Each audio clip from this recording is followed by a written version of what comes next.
shoe time. I'm curious whether or not the YouTube glitch on commenting in the chat is fixed. We'll find out if anyone shows up. Today, we're still on review. I think we'll see if our friend Anna can make it this morning. I think we're on 58.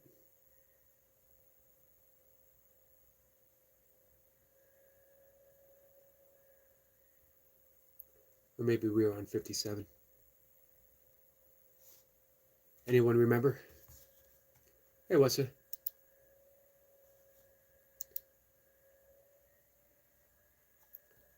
Let me see if I can review from my videos real quick. Hi, Anna.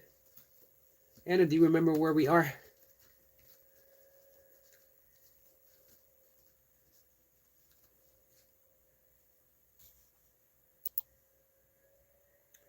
Lesson 57. Awesome. That is a review from 31 to 35. Guys, we're about to dive into just a couple days. Remember what now, Anna? What lesson that we've been doing? For those who are doing it. For those who aren't doing the course, or for those who aren't meditating, or for those who aren't doing breath work, or for those who aren't doing yoga asanas, or practicing Buddhism, or any of the literally thousands of modalities that can bring you peace of mind, that can help you relax, that can decompartmentalize, I know I said that wrong, the central nervous system, easing you of stress. The answer is why. Do you know if you committed to a breathwork practice 3 times a day and therapeutically as needed, so we're saying 30 breaths. If you committed to that practice in 30 breaths, mindful breaths, in 30 days, you will have begun to transform your central nervous system. You'll be more responsive and less reactive. Your blood pressure will be lower. Your stress will be reduced. You will have, hey, Miss Flipper, you will have the tools at your disposal to use at any time, any situation. If you were to meditate 21 days, you would literally begin to rewire your mind.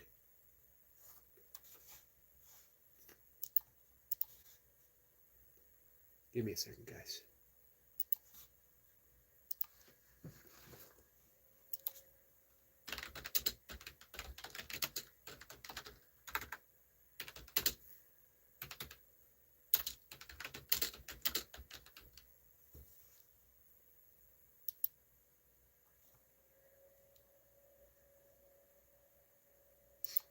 So 21 days of meditation. Your physical and mental calm, reduce physical tension, tightness in chest, stomach, and lower levels of anxiety. Better sleep. It'll be quicker to fall asleep and more rested in the morning. Emotional regulation, less irritability. Improved patience, reduce reactivity to stressful situations. Increase focus and clarity, enhance your ability to concentrate and stay in the present moment. A mindset shift, greater feelings of happiness, positivity, and confidence. And that's just on the surface. Not to mention the host of spiritual benefits. And yet, I know I've been doing this forever. I teach meditation professionally and breath work. And yet, honestly, I know very few people who actually meditate. I know plenty of people who say, well, I'm spiritual, or I'm this, or I'm that. And yet they actually have no spiritual practice. What is it that makes you spiritual?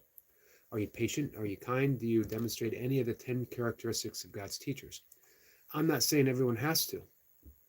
However, I do wonder sometimes why we defend and are so deep in the habit of being the exact opposite of which we would like to be.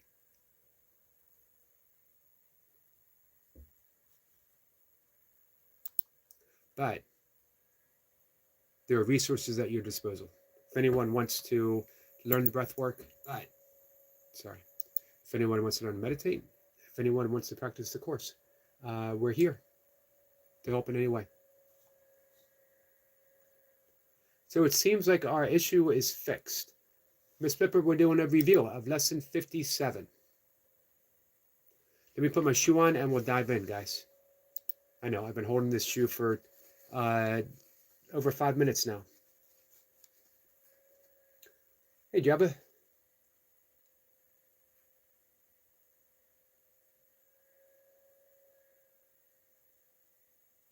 Hey, Alamo City, my friend, how are you?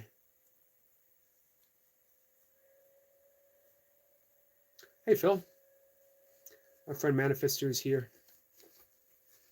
Good to see you guys. All right, I'm going to make, speaking of deliberate efforts, here is my deliberate effort to put my shoe on, finally.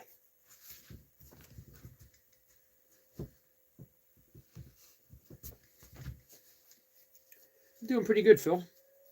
We had some technical issues last night's live stream, where people couldn't, for some reason, they couldn't put anything in the chat. Only emojis and other languages. How weird is that? My foot is about 80+% better. Now, because my foot was hurt, it threw everything else out of whack. I developed, because I was trying to keep pressure off a part of the foot, I got a shin splint on my right side of my shin, threw my back out for a loop, but everything's fallen back in place. Cuba says, I hope of a one is to win. Great God bless you all. Thank you, my friend.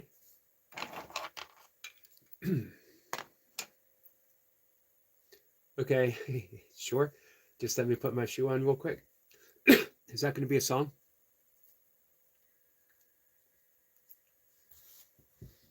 All right, we're continuing with a review, but first I'm going to review how to review.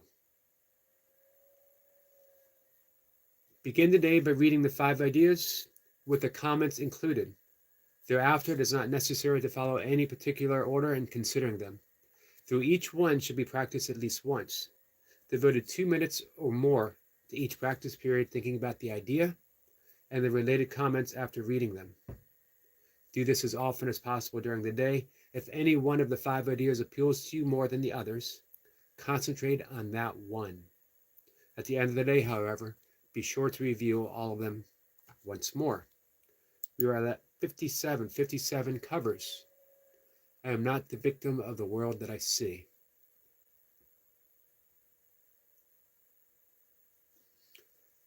All right, number 1, reviewing lesson 31. I am not the victim of the world I see. How can I be the victim of a world that can be completely undone if I so choose? My chains are loosened. I can drop them off merely by desiring to do so. The prison door is open. I can leave simply by walking out. Nothing holds me in this world. Only my wish to stay keeps me a prisoner. I would give up my insane wishes and walk into the sunlight at last. Reviewing lesson 32. I have invented the world I see. I have made up the prison in which I see myself. All I need do is recognize this, and I am free. I have deluded myself into believing it is possible to imprison the Son of God. I was bitterly mistaken in this belief, which I no longer want. The Son of God must be free forever. He is as God created him, and not what I would make of him. He is where God would have him, and not where I thought to hold him as a prisoner. Reviewing lesson 33. There is another way of looking at the world. Since the purpose of the world is not the one I ascribe to it, there must be another way of looking at it. I see everything upside down, and my thoughts are the opposite of truth. I see the world as a prison for God's Son.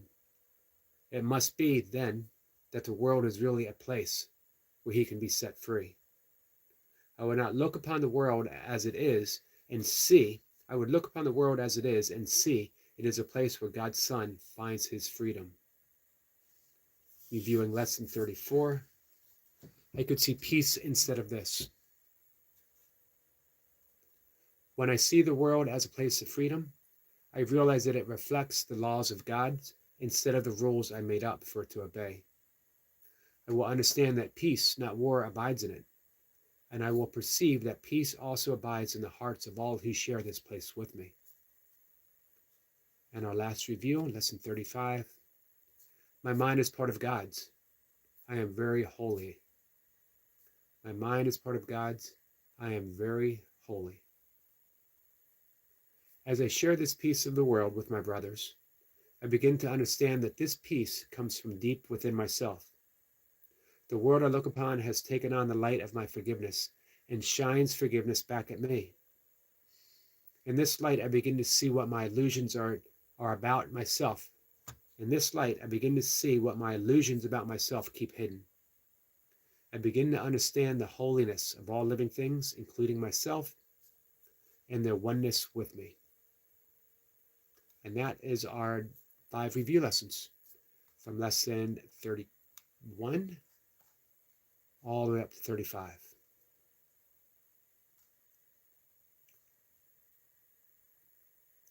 Absolutely love that the entire world has been repurposed in lesson 33.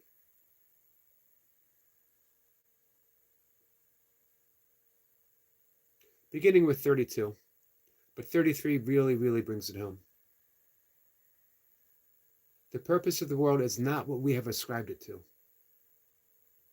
Everything is upside down, and our thoughts, the thoughts that we have with the ego, are the opposite of truth. And yet, because we think them, we believe that they're true. We believe that we are the thinker of our thoughts, the narrator of our internal dialogue. We are not. We are the pure awareness and witness to all of that. So we see the world as a prison for God's Son, right? Eventually we go to heaven. This is our prison. We were condemned to wander the earth as we were kicked out of the garden. However, the garden is all about us. The garden is within us. So, because we are wrong in everything that we thought, as far as an ego perspective is, it must be then that the world is really a place where we can be set free. I would look upon the world as it is and see it as a place where God's Son finds his freedom. However, I wrote about that this morning, my own writing. I cannot set myself free without setting you free. It's an impossibility. You are my awakening. You are. This is one of Miss Blipper's favorite topics, when we can extend that holy instant as a salvation for all of us. Biz says, surely you don't mean me, Rabbi. Biz, I specifically mean you. You were the reason I woke up this morning. I knew you and I were going to talk, and I figured I better offer this lesson right off the bat.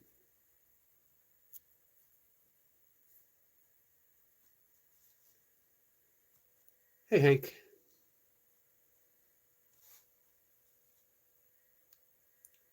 Tat Tavamasi. Yogi once said, you are the meditative state, and the person is what you do. Hey, I like that. I liked it a lot.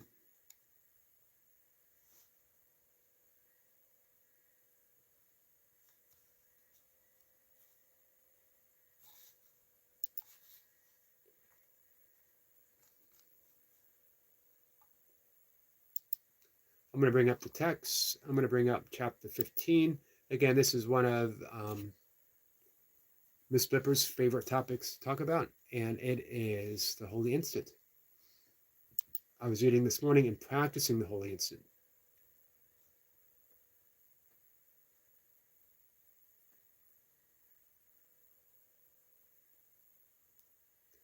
So the holy instant is this instant and every instant. It's the one you want it to be as it is, the one you would not have it be lost to you. You must decide when it is, delay it not, for beyond the past and future, where you will not find it, it stands in shimmering readiness for your acceptance. Yet you cannot bring it into glad awareness while you do not want it, for it holds the release, the whole release, from your littleness.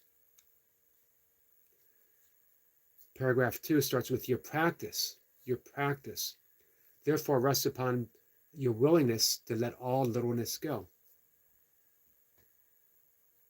That's what I was talking about with meditation, with breath work, having a practice.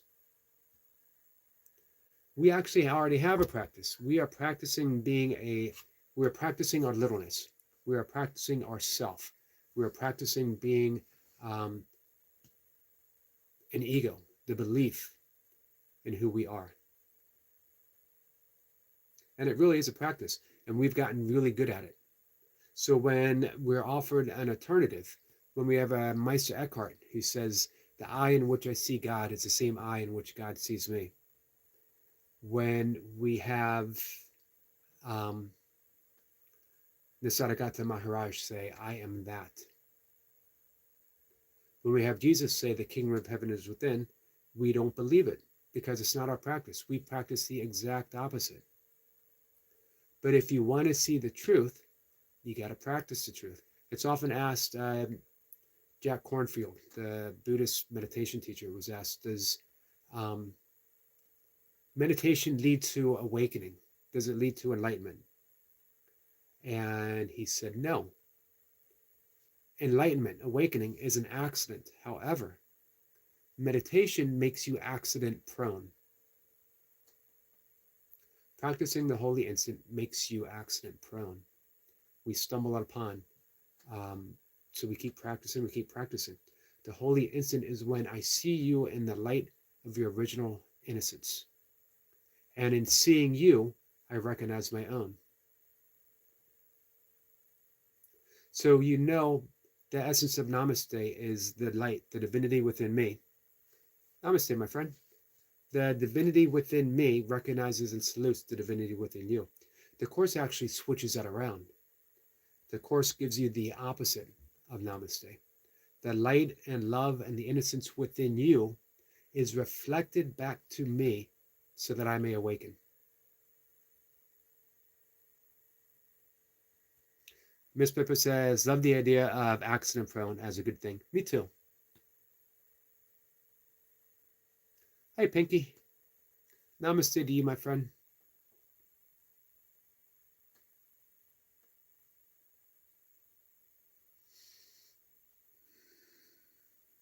So this is another, if I'm not mistaken, this is another topic you love to talk about, Miss Pipper, our littleness versus our magnitude.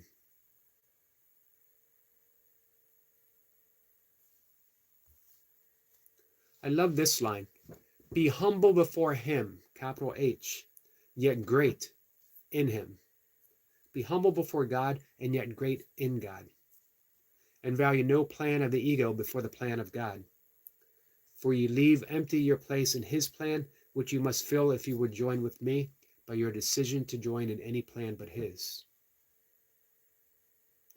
I call you to fulfill your holy part in the plan that he has given to the world for its release from littleness. God would have his host abide in perfect freedom. There's a great line that came just before this passage. Would you be hostage to ego or host to God? In any moment you can choose. Would you be hostage to the ego? All the ego demands. The belief that you and I are separate and that somehow all of us are separate from God. That I must make my every single ego demand of reality. I have to force it. I have to grab it. I have to push it. I have to shove it. I have to contort it so it fits into the little box, my littleness, that I make of the world. And yet every single spiritual tradition across the board, from shamanism to Kabbalah to A Course in Miracles to Zen, is saying, let go of the littleness, of the beliefs of who you are, and accept the magnitude that you are the entirety, the whole, an aspect of God, an idea in the mind of God. And the mind of God is infinite itself. There's nothing else. Reality is nothing else but the mind of God. And guess what? You exist already as a thought, as an idea in the mind of God.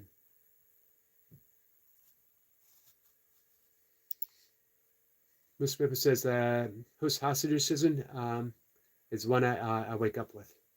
It's a beautiful way to wake up. That's a beautiful practice. This is Miss Pippa. I've been talking a lot this morning about practices. I talk often about my morning practice. Thank you, thank you, thank you. And then I've been waking up with I will make no decisions on my own today. What should I do today? Where should I go? What should I say and to whom? And then I try to return to that, and I try to return to that. Then I do my breath work. I sit in meditation.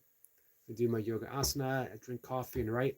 All of these are sacred activities where I'm doing my very best to invoke the presence of God, the presence of the Holy Spirit in every activity, even coming here and having a conversation.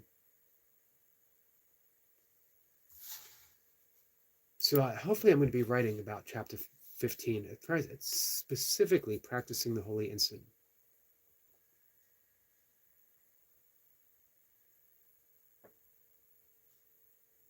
Because more and more I'm thinking about that ultimate surrender. Remember that surrendering prayer of the morning. I will make no decisions on my own today. Meaning I will do my best to consult the Holy Spirit in everything that I do. Not my thoughts, not my plans, not my decision, not my choices, but yours. I want to be aligned.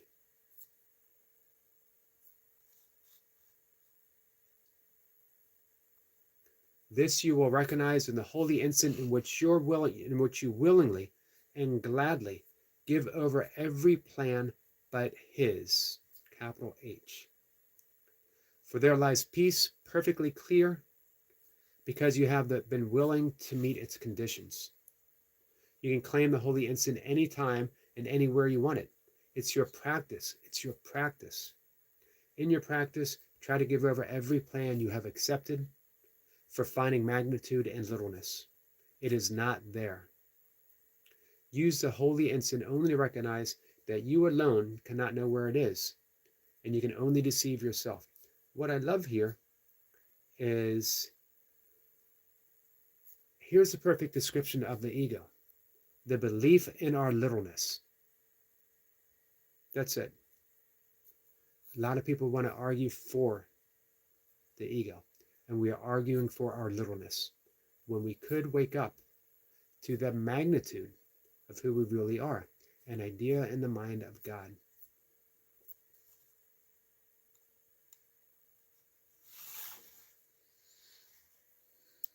All right, we're going to wrap up in just a few minutes, guys. I'm glad that Xander, how are you, my friend? Pinky's Garden. Pinky, it's nice to see you.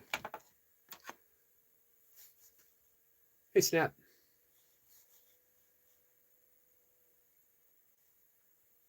Miss Pippa says, I give you this holy instant, be you in charge, for I would follow you, knowing that your direction gives me peace. There it is, summed up perfectly and beautifully. Xander says, I'm okay. Well, I'm glad you're okay. No guests today, guys. It's Thursday, right? However, tomorrow we do have a guest. And I think on Saturday, I can't say for sure, we are doing our best to make it happen. Julie Reisler is coming up on, I think, Monday or Tuesday. I think Tuesday. And she has a wonderful, Julie Reiser, look her up. She has a wonderful YouTube channel. She has sat and interviewed tons of people from across the spiritual spectrum. Greg Braden, if you guys are familiar with Greg Braden.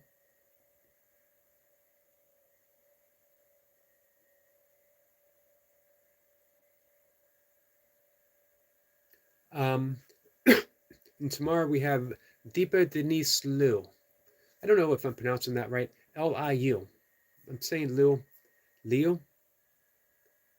I could be wrong. I should learn how to pronounce it before I talk to her. She is a sacred artist. Um, her whole description here is sacred artist, spiritual success coach, interfaith minister. She creates sacred art to bless you.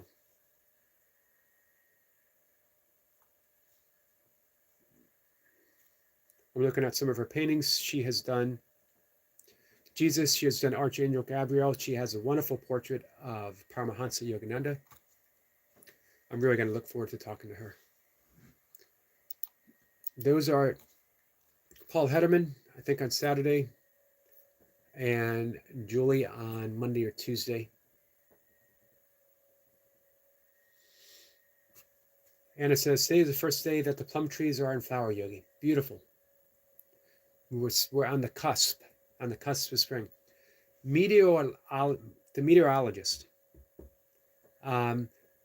they place spring, the very beginning of March, which we are, 2 days away from. They measure warming trends. They don't go by the Gregorian calendar. And the equinoxes or the solstices, they go by the scientifically mapped out warming trends and all that stuff. So they say spring is always the beginning of March.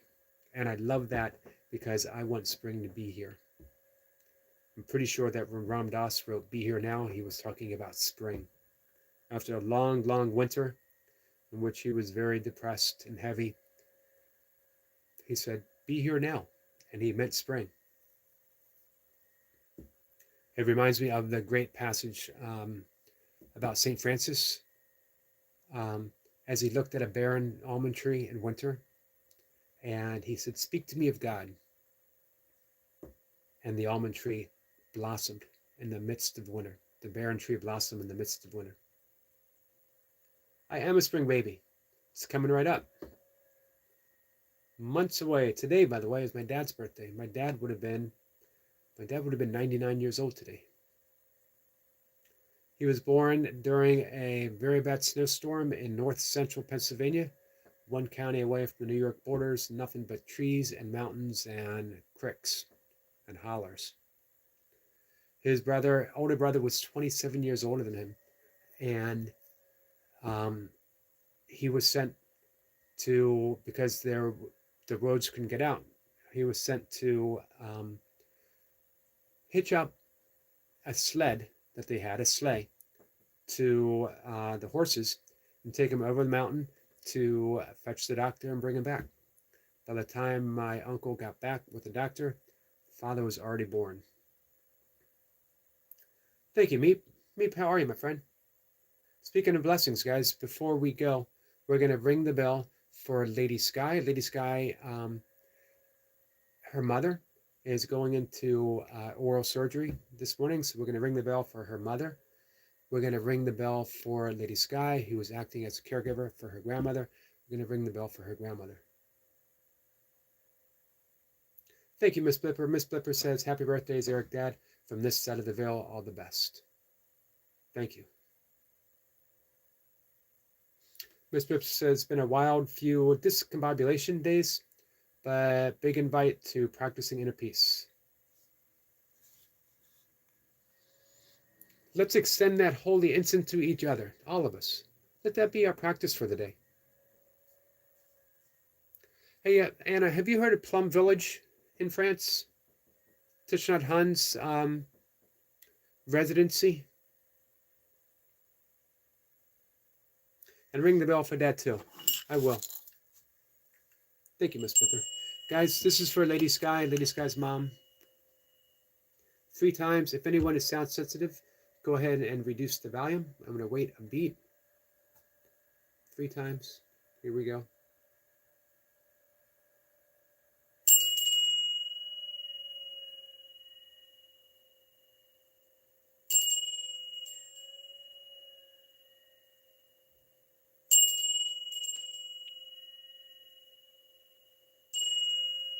Thinking about you, Lady Sky. As offered by Miss Pepper for my dad. Thank you, Miss Pepper. 3 rings of the bell, 99 years old.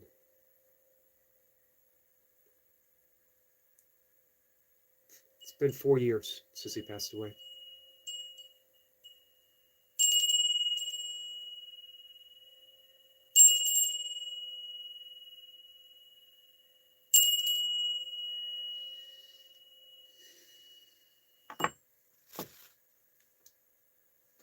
Thanks, guys.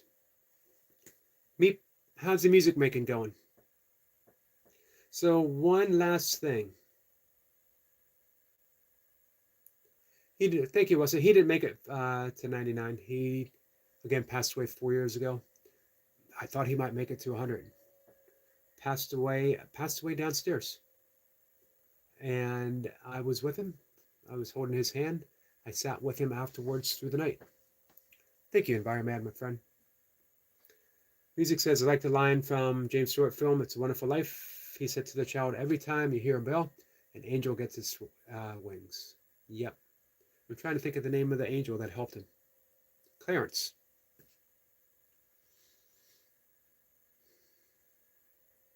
And Clarence got his wings, helping Jimmy Stewart. How did he help Jimmy Stewart? Not by manifesting a fortune, but by showing him who he truly was and how his life had touched so many countless people that he never actually realized. It's really the goal with my channel, is when I bring up a guest, isn't just that conversation. Don't get a ton of views on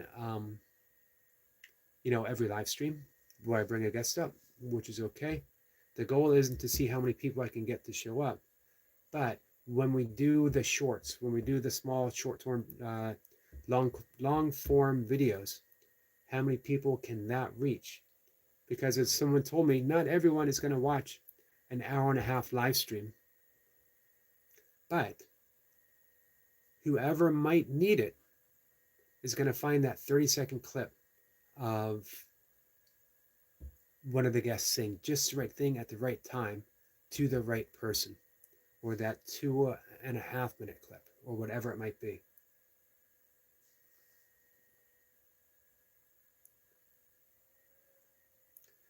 Clarence Oddbody, as 2, Angel Second Class. Thank you, Anna, for whoever needs prayers. Amen to that. Hey, Anthony. So any questions about any of the littleness versus magnitude, of the littleness of the ego and the false belief of who we are versus the magnitude of God and where we belong within it? Any questions about the lessons we reviewed? Any questions about practicing? Here's what I love about A Course in Miracles is it's a continuous practice. You get off the meditation mat, meditation cushion, you get off the yoga mat, and your practice is now just beginning. The meditation, the yoga, the breath work, all that is just to ignite the will to get up and practice, and everyone you meet is your practice. Every single person that you meet. There's no real practice outside of that. None of it. Any real technique that you're given, any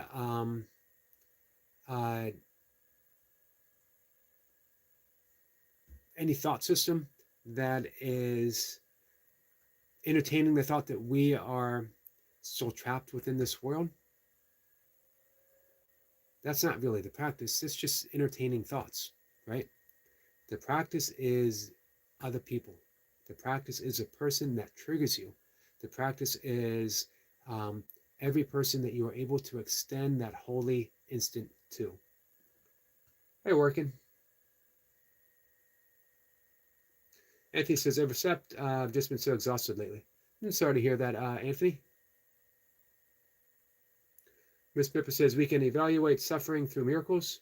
All things are echoes for the voice of God. I just read that the other day. And it says, you said something to me, Yogi, can you please repeat it? Oh, yes. Plum Village, because you were speaking of the blossoming of plums. Plum Village in France is Thich Nhat Hanh, the Vietnamese Zen master, nominated for the Nobel Peace Prize by Martin Luther King. Passed away 3-4 years ago too. His book, what was it? No Death, No Self, No Death, something like that. It's up here on my shelf. Last book I read as I was caregiving for my father really helped for me ease the transition from having my dad present in body to having my dad present in my heart. Note that I kept the word present. My dad did not cease. He did not leave me. My perception shifted. My perception shifted from the form of who I believed he was to the essence, to the truth of who he really, really, really was and is, and that resides in my heart in every single moment.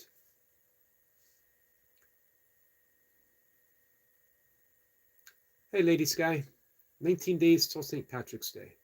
Man, I haven't even got my shopping done. I need to buy wrapping paper. I need to buy St. Patrick's Day wrapping paper. I haven't even yet sang a St. Patrick's Day carol. I don't have my St. Patrick's Day tree set up. I don't have my little St. Patrick angel sitting on top of my St. Patrick's Day tree. I know. I'm behind the times, behind the scene. So we rang the bell for your mother and for your grandmother and for you. Yeah, everyone had trouble yesterday, Lady Sky. So everyone was speaking in emoji, and I was trying to decipher what the emojis meant. Thank you, Anna. Anna, thank you for being here. You're welcome, Lady Sky. Always, my friend.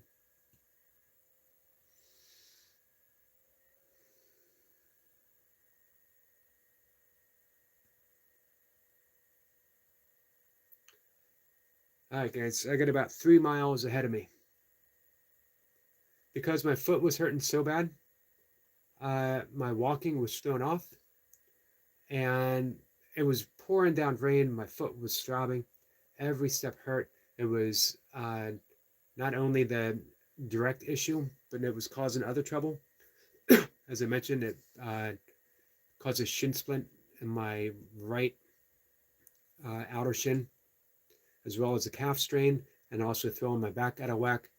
And I thought, this is miserable. I'm going to get in half a mile. I'm going to head in, and I'm going to run because I'm getting wet. And when I ran, my foot started feeling better. It didn't hurt when I was running.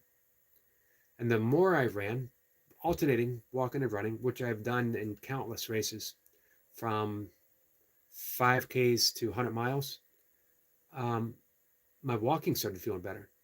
The pain started lessening. So I've been doing this for, I think, about a week now, and it's feeling better and better. I actually run right now slower than I was walking. My last few years in ultra running, I switched mainly to walking, because here's the thing with ultra running. You might start at my very first 100-mile race, which I didn't finish. I went out at a 9:40 pace. 40 miles in, still raring to go, feeling pretty good. Between mile 40 and 60, the wheels came off the bus. I might have slowed down to a 16-minute pace. Limped it in at mile 66.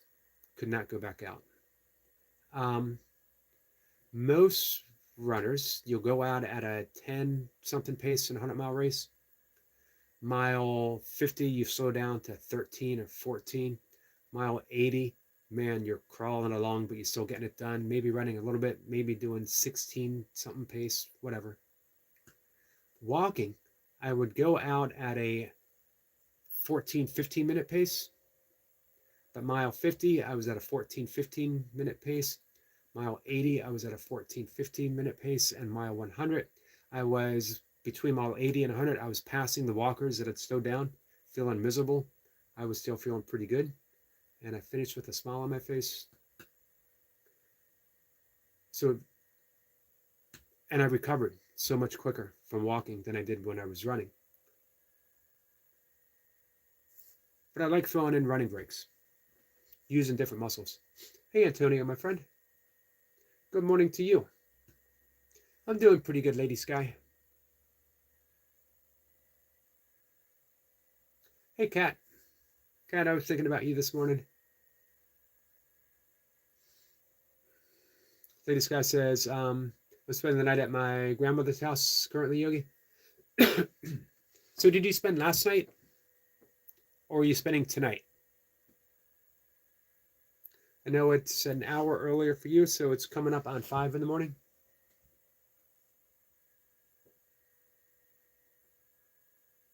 Meep says, my uncle ran 111 miles for charity in 1977. I was only 14 at the time. Time out, just watched him do it. Wow, did he do it at a track? Uncle Ted. Your last name isn't Corbett, is it?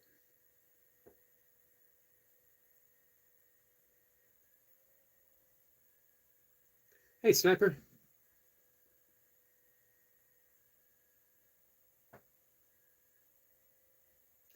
Lady Sky's out of grandmother's house right now. Gotcha.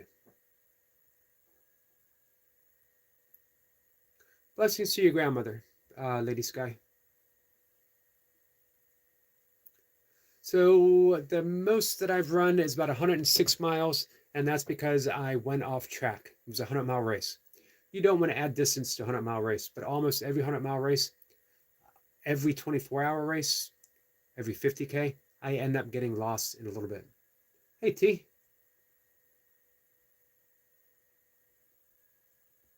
I remember you walking a few marathons. T says, morning, Yogi and all. Listening in the background as I'm getting up. I walked a few marathons between age 14 and 18. The knee injury due to sports. The knee injury due to sports. So I used to always do Jeff Galloway. I mentioned him before. He's won a gold medal. Might have been the last American to win a gold medal in the 10K. Turned his attention to marathons afterwards. Was quite successful. Believe he won Boston and a lot of other the big races, big marathons. And he did what he called the Galloway method, walk, run, different ratios. And I adopted that early on in my running as it really helped preserve my knees, my back, my hips. And my fastest, I think my fastest 5K was like 19 minutes. And I'm pretty sure my ratio was I ran for 9 minutes, walked for 30 seconds. I did that same for my fastest half marathon, which was about 1:41. Never been super, super fast, but and I did the same. I think I did 9, run for 9, walk for a minute. And even less in my fastest marathon, which was just under, I think it was at 3:51. But I did it the day after I ran 20 miles. I was doing it for, all my marathons were done not to do a marathon, but as training runs for longer races. So I did 3:51 after a 20-mile run. And it was running for 4 minutes, walking for a minute until mile 18, and then I ran the whole way in. Oh, jogged. Gotcha.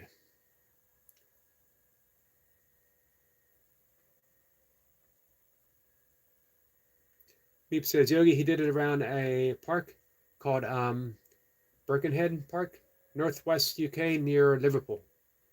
Birkenhead. This guy says, I'll be watching her today while my aunt takes my mom to the dentist for her oral surgery. We'll be thinking about you, my friend, and your mom, for sure. We'll probably go to chat room for 1 and 5:25 when you go live again. That's okay. Lady Sky. We'll miss you, though. T says, I do miss sports. It was great for stress. Yeah, it sure is. And help me regulate. I'd be at education, do dinners, and do a run, then homework. Lady Sky says, hi to T. Meep says, hi B. Buzz Buzz. Hope you're doing great. Says, Eric, you actually applied one of the principles of the art of war, preservation. Oh, wow. We have Jeff Galloway to think of that.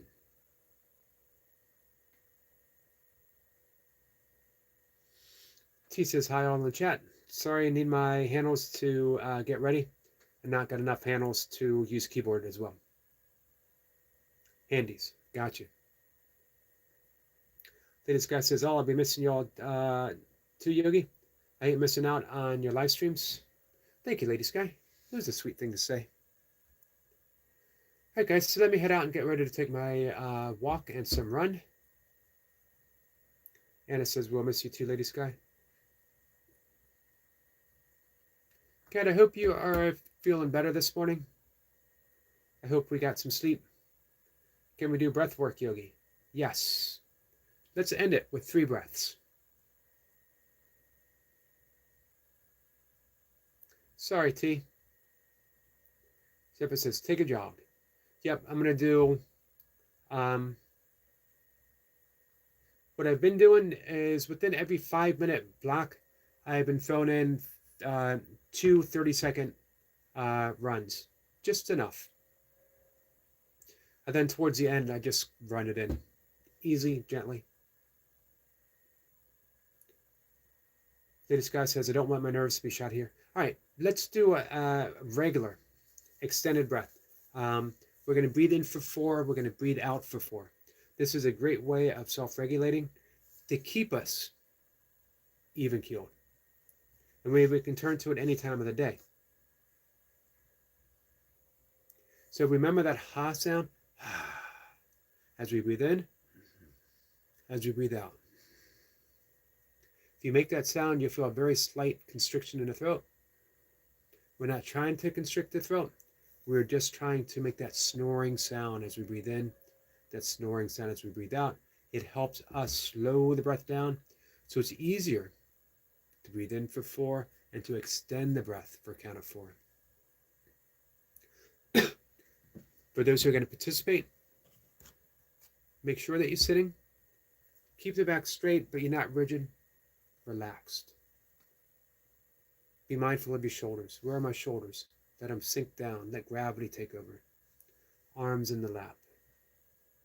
Quickly scanning through the body, starting at the temples, the jaw, the shoulders, and the hips, down through the toes, releasing any tension that you find. And we release the tension with our out breath. Breathing in, I notice. Breathing out, I relax. You can send a little shot of light. Whatever area in your body feels stressed, feels tense. We're going to breathe in through the nose, starting now for 2, 3, 4. Exhale through the nose for 2, 3, 4. In for 2, 3, 4. And exhale for 2, 3, 4. In for 2, 3, 4. And out. 2, 3, 4. In for 2, 3, 4. Out. 2, 3, 4. In for 2, 3, 4. Out. 2, 3, 4. In for 2, 3, 4. And out. 2, 3, 4.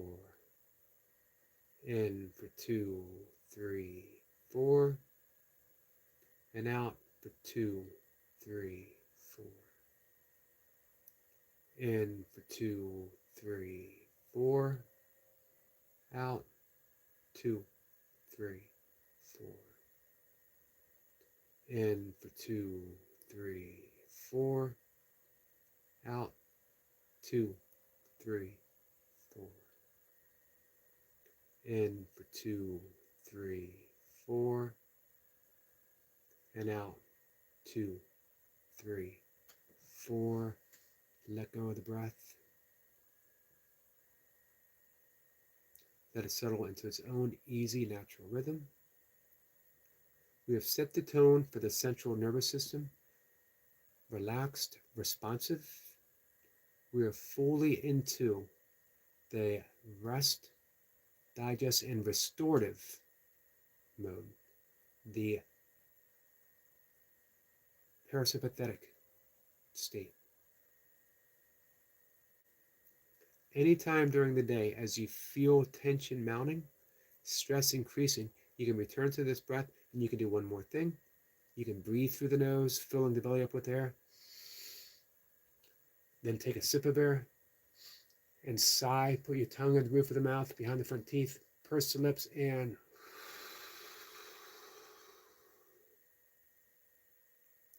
let's do that one more time. Breathe in and fill the belly with air.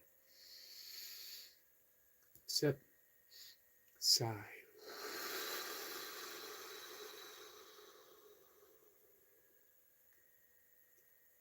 Letting everything go. Let's do that one more time. Breathing in through the nose, nice and deep. Top it off. Sigh.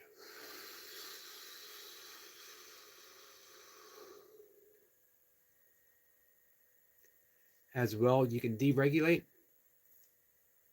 You can regulate by breathing through the mouth with those pursed lips. Anytime during the day, extending the exhalation.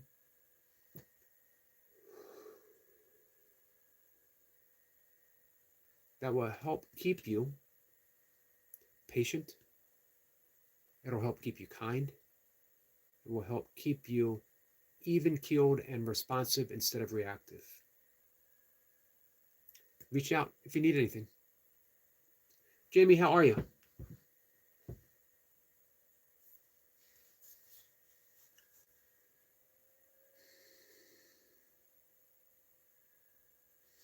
Regulators, mount up. Cinch your saddles. Keep your powder dry. He says, Yogi, can we connect? Do you know why? Yep, I will do my best. You're welcome, Anna. Thank you. Anna says, good morning, Jamie. All right. Melissa says, mount up. Salute. All right, guys, I got to go. A few things to do before I head out the door to walk. I will see everyone 1 o'clock. Meep says, breathing and exhalation. What a great foundation for a song. I can't wait to hear it. Make sure you tag me. Lady Scott says, I hate dementia. That my grandmother suffers, Yogi. The repeating of what my grandmother will say to me. I know. I was there. I was a caregiver for about 9 years to my mom with dementia. Keep looking deeper. Your grandmother is not the dementia. She is not the words that she's saying. She's looking for any means to connect that she knows how. She has lost her ability to connect with words, but not her ability to connect. Look deep in your grandmother's eyes. See who she really is and offer her the care and infinite patience that you have within you. The repetition is just a sign saying, can you hear me? Because I'm lost. I'm lost. I don't know if anyone can reach me. Guess what? You can reach your grandmother. My mom became a great, great teacher for me. I had to retrain myself in how I responded. I had to retrain my inner dialogue. And it brought me to the present moment. Your grandmother is firmly in the present moment. She doesn't know that you just told her something or how many times you told her something. And you want to know, ultimately, it doesn't matter. What matters is, can you keep choosing to be kind and answering your grandmother over and over and over again in a loving, loving fashion?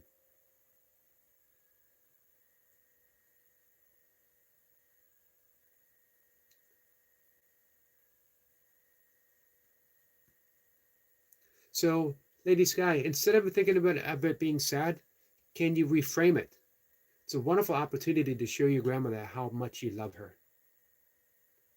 Patience is a form of love. Now, saying that doesn't mean that impatience is not loving. It means when we are impatient, we're not extending love to ourselves. It has nothing to do with the other. It means that we forgot to love ourselves.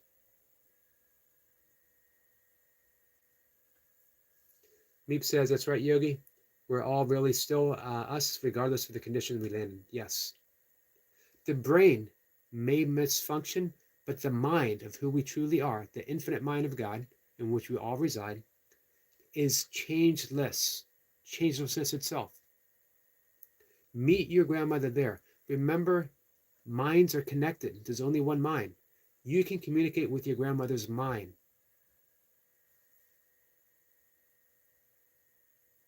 I know you do, Lady Sky. I know you do. But remember, don't talk to the injured brain. Talk to the vibrant, alive, loving spirit that your grandmother is, that one mind. And it says minds are connected. Ultimately, there's only one. There's a mind of God, and we reside. We are ideas in the mind of God.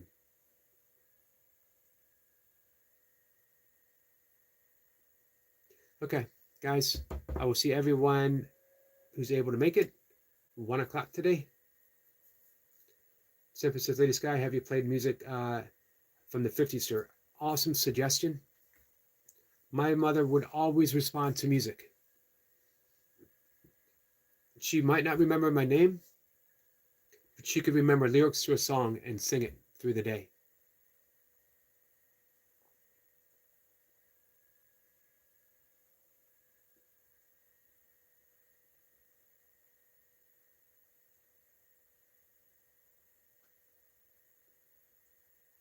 Melissa says that I'm dealing with beginning of the same thing. It's rough sometimes. It is. It is. But again, I want to assure you, my mother became my Zen master. She became my yoga teacher, my meditation instructor. Everything else was just sitting on a mat, sitting on a meditation cushion. Everything else was theory. My mother gave me the practice. Can I be loving when I don't want to be? Can I be patient when everything is screaming impatience?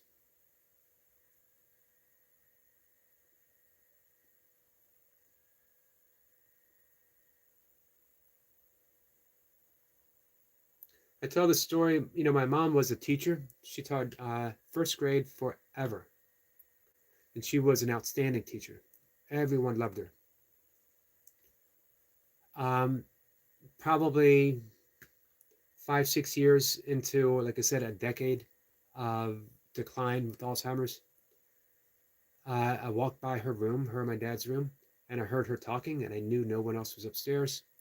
I went in, and my mom was teaching a class to a room full of children only she could see. And there was such love and tenderness in her voice, such patience, how she addressed every single kid. And I just sat at the door. I didn't interrupt. I didn't want to say, there's no one there. That wasn't for me to say. There was someone there. She could see him. I couldn't. Why insist upon my reality and not hers? I met my mom where she was. I listened to the lessons she taught. And I learned more in that classroom than any classroom I've ever been in my entire life. With that, Lady Sky, your grandmother is inviting you in her classroom. What do you want to learn? Love you guys. I'll see you later today.